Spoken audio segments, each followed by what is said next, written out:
말라기는 하나님과 이스라엘 백성들의 논쟁으로 구성되어 있다, 그렇게 말씀을 드렸습니다. 오늘의 논쟁은 무엇입니까? 어제 그 말에 대한 논쟁과 이어지는 것이죠. 하나님이 크게 상처를 받고 하나님 가슴이 찢어지는 말이 있었어요. 그래서 하나님이 이 말을 듣고 하나님 마음에 남아 있는 거예요. 이게 사라지지가 않는 거예요. 그래서 그 말에 대해서 하나님이 인용을 하면서 다시 말씀을 하십니다. 13절 보면 너희가 완악한 말로 나를 대적했다. 그러니까 뭐라고 얘기해요? 우리가 언제 그랬습니까? 그때 하나님이 이렇게 말씀하시는 것입니다. 너희가 말하기를 14절 하나님을 섬기는 것이 헛되다. 이 말을 하나님이 상처를 받으신 거예요. 사람들이 하나님 섬기는 것이 다 헛돼. 이 말 하나님 가슴이 찢어지는 거예요. 그리고 또 뭐라고 얘기했어요? 만군의 여호와 앞에서 그 명령을 지키며 슬프게 행하는 것이 무엇이 유익하리요? 슬프게 행한다라고 하는 말은 그 당시에 회복을 위한 기도회가 있었던 것 같아요. 그 당시에 100년 가까이 선지자들의 말이 응답되도록 다시 우리가 하나님 앞에 회복되게 해주십시오 하는 기도회, 기도 모임이 있었습니다. 국가적 기도 모임이었어요. 근데 100년 가까이 기도해도 응답이 안 되는 거예요. 그러니까 이게 무슨 소용이 있느냐? 기도하는 게 무슨 소용이 있느냐?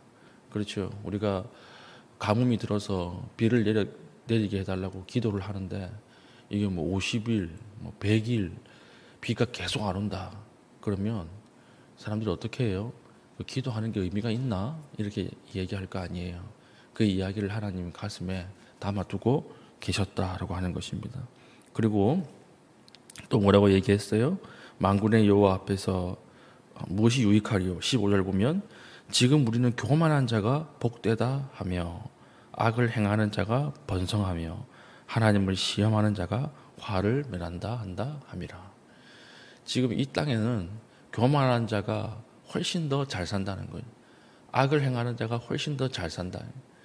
기도하는 우리는 아주 비참하고 힘들게 사는데 하나님 없이 사는 사람들이 있죠.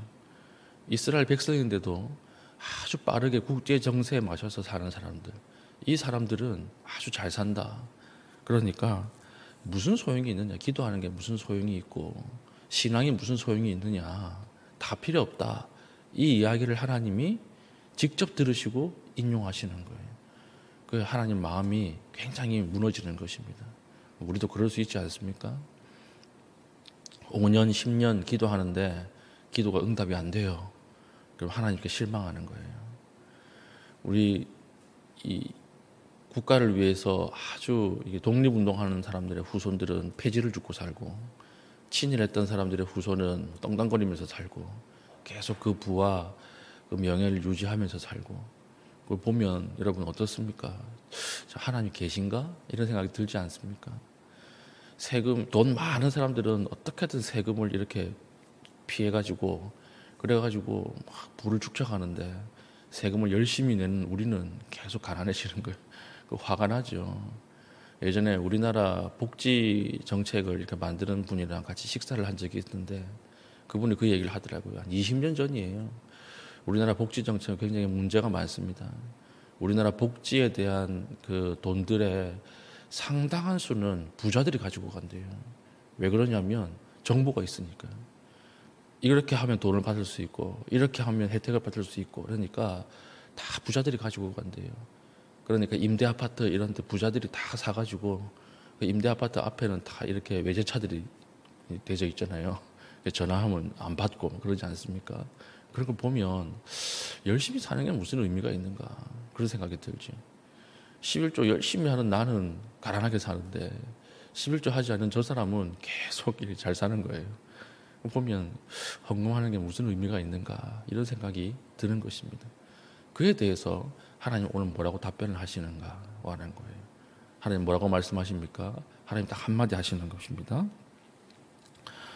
하나님께서 16절 보세요. 그때 여호와를 경외하는 자들이 피차에 말하매 여호와께서 그것을 분명히 들으셨다는 거예요. 하나님 이 말을 여호와를 경외하는 자와 그 이름을 존중히 여기는 자를 위하여 여호와 앞에 있는 기념책에 기록하셨느니라. 기념책이라고 하는 말이 나와요. 기념책. 기념책이라고 하는 말은 고대 사회에서 무슨 말이냐면 고대 왕궁의 CCTV예요. 고대 왕궁에는 CCTV가 없었겠죠. 그럼 왕들이 어떻게 그 넓은 궁 안에서 일어나는 일들을 알 수 있었을까요? 사람들을 다 배치해 놓는 것입니다. 몰래 배치해 두기도 하고 임명해서 배치해 두기도 하고 그래서 어떤 대신에 어떤 이야기를 하고 어떤 일이 있었는지 다 기록하게 만들었어요. 그걸 중앙에 다 모으는 거예요. 그래서 왕이 시간이 날 때마다 그걸 읽어보는 것입니다. 그게 궁중일기예요. 우리 에스더 할 때 나왔죠. 왕이 잠이 안 와가지고 내시에게 야 그 궁중일기 좀 읽어봐 이래가지고 읽다가 모르드게 이야기를 읽게 되지 않습니까? 그러니까 왕이 모든 궁궐에 있는 이야기를 다 알 수 있도록 사람들로 하여금 기록하게 해놓은 CCTV가 바로 여기 기념책이라고 하는 고대 문화였습니다. 고대 문화. 하나님이 이것을 빗대어서 지금 말라기에게 이야기하는 것입니다. 내가 기념책에 기록해 놨다는 거예요. 지금 하나님을 의뢰하는 자, 하나님 앞에 신실하게 살아가는 자, 끝까지 하나님을 신뢰하는 자, 지금은 손해보는 것처럼 보이고 지금은 아무 의미 없는 것처럼 살게 보이지만 하나님께서 무엇을 기록하고 있다는 거예요? 기념책이 있다는 거예요. 기념책. 그래서 이 기념책에 기록이 되어 있다라고 하는 것을 믿는 사람은 어떻게 살까요? 끝까지 하나님을 신뢰하면서 살 수 있는 거예요. 하나님을 기다리면서 살 수가 있는 거예요. 그래서 우리나라 사각에도 보면 종종 무슨 말이 나오냐면 왕궁은 사방이 열려 있는 곳입니다. 왕궁에서는 말을 조심하십시오. 이 사극 영화나 사극 드라마에 종종 나오거든요. 이 대사가. 이 무슨 말이냐면 기념책에 기록이 되는 거예요. 자기가 했던 말, 그냥 지나가면서 했던 말들 있죠. 대신들이 듣고 다 기록해 놓는 거예요. 언제 목이 날아갈지 몰라요. 이게 바로 왕궁은 사방이 열려 있다 이 뜻입니다. 하나님께서 기념책이 있다. 여기에 적어놨다. 그래서 어떻게 하십니까? 그 뒤에 쭉 보면 의인과 악인을 구별할 것이다. 마지막 날에는 의인과 악인을 구별해서 내가 그에 따른 심판과 그에 따른 보상을 할 것이다. 하나님을 끝까지 신뢰하는 자는 하나님이 자기 아들을 아낌같이 아낄 것이고 하나님이 없다 이야기하고 마음대로 살아간 사람들은 그에 대한 심판을 철저하게 할 것이다. 이걸 이야기하고 있는 것입니다. 그래서 마지막에 뭐라고 해요? 4절 보니까 너희는 내가 호렙에서 온 이스라엘을 위하여 내 종 모세에게 명령한 법 곧 율례와 법도를 기억하라. 세상 사람들의 말보다는 하나님의 율례와 법도를 기억하고 살라는 것입니다. 가치 있게 살라는 거예요. 그래야 여전히 불의한 세상, 하나님을 떠나 있는 세상 가운데서도 하나님 앞에 신실하게 살아갈 수 있다. 오늘 우리가 기억해야 할 것은 무엇일까요? 기념책이 있다는 거예요. 여러분들이 했던 헌신, 여러분들이 했던 결단들, 하나님의 뜻대로 살려고 했던 노력들, 그거 그냥 사라지지 않아요. 하나님께서 기념책에 기록해 두시는 것입니다. 거기에서 우리가 하나님의 말씀이라고 하는 가치를 가지고 살 수가 있는 것입니다. 예전 미국에서 백화점에 강도가 들었어요. 참 이상한 강도가 든 거예요. 이 강도가 물건은 하나도 훔쳐가지 않고 백화점 안에 있는 물품들의 가격만 바꿔놓은 거예요. 4천만 원짜리를 40만 원으로 바꾸고 40만 원짜리를 4천만 원으로 바꾸고. 그런데 재밌는 사실은 뭔지 아십니까? 4시간 동안 몰랐대요. 개장하고 4시간 동안 가격이 바뀌었다라고 하는 것을 아무도 몰랐던 거예요. 왜 그럴까요? 직원들이 그 가치를 모르기 때문에 그래요. 직원들이 이 의자가 4천만 원짜리 가치가 있는지 이 옷이 40만 원의 가치인지 모르기 때문에 가격표를 바꿔놔도 4시간 동안 몰랐다. 이런 에피소드가 있습니다. 그걸 보면서 오늘날 사탄이 우리에게 하는 일이 아닌가 이런 생각을 했어요. 가치를 다 바꿔놓는 거예요. 공부가 최고의 가치다. 이렇게 우리를 속이니까 진짜 공부가 최고의 가치인 줄 알고 우리의 신앙이나 인격의 연단보다는 무조건 공부를 하라고 아이들에게 밀어붙이는 거 아닙니까? 그러니까 공부는 잘하는데 아이들 너무 이기적이게 되는 거예요. 너무 이 하나님을 떠나서 살아가는 거예요. 공부는 잘하는데 이 공부를 잘함을 통해서 세상을 더 엉망으로 만드는 그런 사람이 되어버린 거 아닙니까? 또 외모가 최고의 가치다. 그러니까 속은 다 썩어가는데 외모에 뭐 수천만 원씩 쓰는 것입니다. 수천만 원의 가치가 있는 게 아니죠. 외모는 늙고 사라지는 것인데, 근데 속이는 거예요. 이 최고의 가치다, 최고의 가치다. 이렇게 이야기를 하는 것입니다.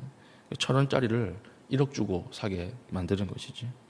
죽으면 끝이다 이렇게 이야기하잖아요. 죽으면 끝이다. 살아있는 동안에 마음껏 즐기고 살자. 아니에요. 죽으면 끝 아니에요. 죽으면 심판이 있어요. 영벌과 영혼이 있습니다. 그런데 사탄은 이것을 속이는 거예요. 가치를 바꿔놓는 거예요.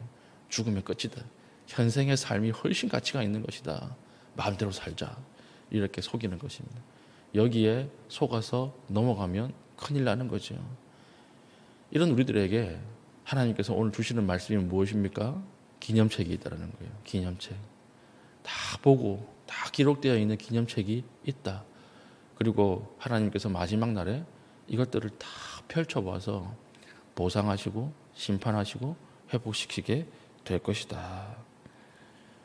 그럼 우리가 의지할 수 있는 것이 무엇입니까? 무조건 가치가 뭐예요? 하나님 말씀이죠. 말씀만이 가치를 가지는 거예요. 말씀만이 힘이 되는 거예요. 하나님을 의지하는 것만 남는 거예요. 마지막에 하나님 말씀대로 산 것만 남아서 하나님 앞에 귀하게 드려지는 것입니다. 약하면 못한다 생각하는데 아닙니다. 약해도 할 수 있습니다. 성경은 약해도 된다 이렇게 이야기합니다. 왜 그렇습니까? 내가 하는 게 아니에요. 하나님이 하시는 거예요. 하나님이 하시기 때문에 약할 때 강함된다 이렇게 말하고 있는 것입니다. 너무 세상의 가치, 내가 생각하는 절대적 가치를 쫓아서 이것 아니면 안 된다고 생각하고 하나님을 버리는, 하나님을 떠나는 그런 선택을 하지 마십시오.